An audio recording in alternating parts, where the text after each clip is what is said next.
So my job was to find out whether the gender wage gap actually exists. And really, it only depends on the views of the individual.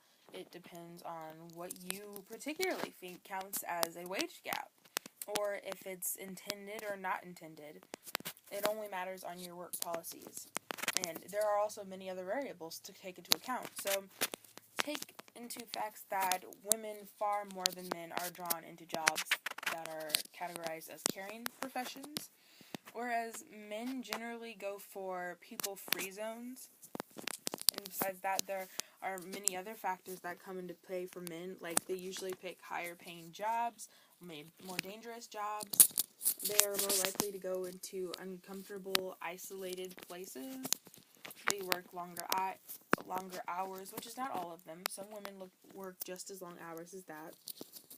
Higher stress, higher paid areas of specialization, like oil rigging or coal mining, which is not to say that women don't, but it's usually a minority. It's more of a men's job, typically.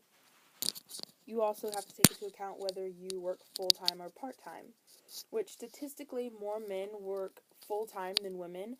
That can usually be the cause of a woman has a child at home, or like who goes to daycare or something, and they only have so many limited hours of work time before they need to go back home and take care of their children.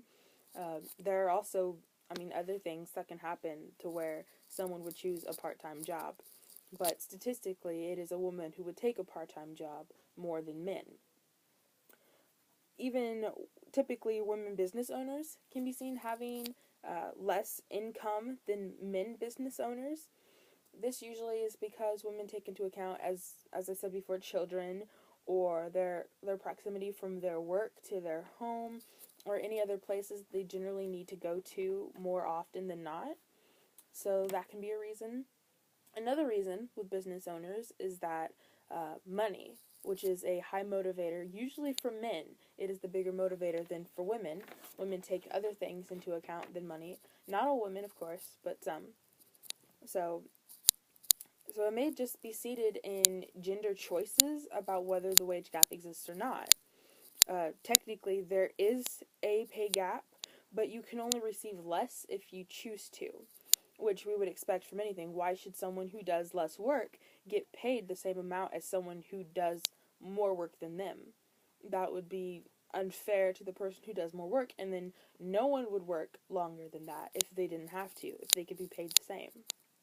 So, if a woman and a man do get a same job, they work the same hours, say they're both single, have their own house, like by themselves, then they typically will get paid the same amount. There's no reason why they shouldn't. The only reason why the woman may not get paid the same amount as the man for doing the same work is if the boss is discriminatory towards ethnicities or gender, which, if that's the case, it can't be generalized over the whole population, as the wage gap is on everyone. Like, every woman is affected by this, because technically that would not be true. Not every boss thinks that women should be paid less. Not every boss thinks that your ethnicity is a determining factor in how much you should get paid. So with those ways, you can say it does exist, but typically in a real world stance, it doesn't. So really, besides choice, the only determining factor is pure discrimination. So the question is there a gender wage gap? There's no general stigma about gender in payment. It is obviously choice in payment. It's cause and effect. You choose something, you choose lower hours, you choose less pay. It's pretty much what it is. So, no, there is no gender wage gap.